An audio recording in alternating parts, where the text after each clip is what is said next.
Overall, the movie was fantastic, pare. Yun nga lang nakulangan ako sa Fantastic Four, The First Steps, pare. Kumusta? Napanood nyo na ba?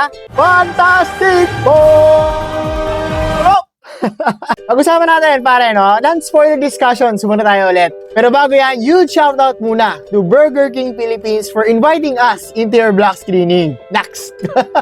Meron silang dalawang bagong flavor na nirelease kasabay ng Fantastic Four, pare, no? Yung Fantastic Cheesy Burger at yung Crushing Buffalo King na wala akong video dito kasi kinain ko sa loob ng sinihan. If you have time, try nyo yung Fantastic Cheesy Burger, pare. Nagustuhan ko yun. Okay, balik tayo sa Fantastic Four. Unang gusto kong bagitin, pare, is yung visuals ng movie. Napakaganda. The movie was visually stunning, pare. Gustong-gusto ko yung naging depiction nila ng futuristic 1960s settings, pare. Napaghalo nila yon. Kumbaga old school, pero may pagka-futuristic. Kasi nga, Fantastic Four eh. Pangalawa, yung music composition ng movie, ang ganda, pare. Ito pa lang eh. Fantastic Four!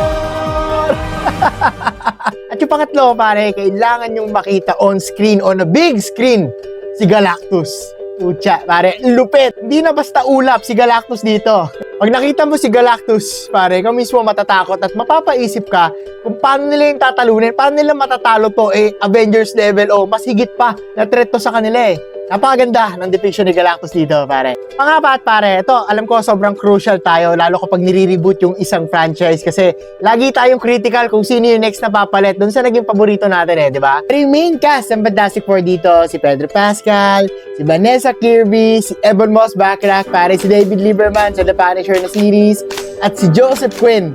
Napakalupit, pare, no? Parang para sa kanila talaga yung role. That movie has that heart and theme that focuses on them being a family. At dahil dyan, may bago na naman akong paboritong Marvel character, pare, si Johnny Storm, na napakakwela dun sa movie. Overall, the movie was fantastic, pare. Yun nga lang, nakulangan ako sa aksyon o labanan dito mismo sa movie. Ewan ko paano, no? I'll be honest, nag-a-adjust pa rin ako sa mga nagiging tema ng mga superhero movies ngayon na mas nag-focus sa mga character, sa kwento, sa tema, rather than sa bakbakan mismo. For some reason, hinahanap ko pa rin siya, yung bakbakan. At meron akong isang nitpick lang naman na siguro ilalagay ko na lang sa ibang video, no? Para mas mapag-usapan natin doon. Yung unang binanggit ko that the movie was visually stunning, yung palang pre, rason na siya para panoorin sa sinihin eh. Napakaganda, ang sarap sa mata. At ito yung huling banat ko dito sa movie, no? Bitin, pare, no? And it's both a good thing and a bad thing. Paliwanag ko kung bakit. Wala kang kailangan panoorin para mapanood tong movie na to. Wala kang kailangan reviewin, no? Kahit ito lang yung panoorin mo agad, maintindihan mo.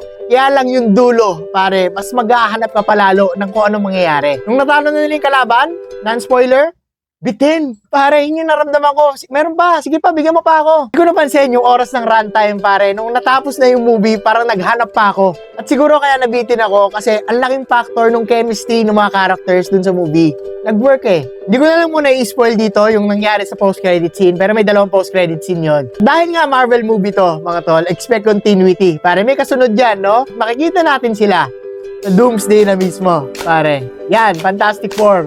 Yun lang, pare, no? Sa mga nakapanood na, let me know your thoughts as well dito sa movie. Pagkwentuhan natin ng maayos, no? At dun sa mga hindi pa nakakapanood, kasi masama pa rin talaga yung panahon sa ibang mga lugar. Goods lang yan, stay safe, pare, no? Marami pang oras para mapanood yung movie, pare. Goods! Ano pa ba?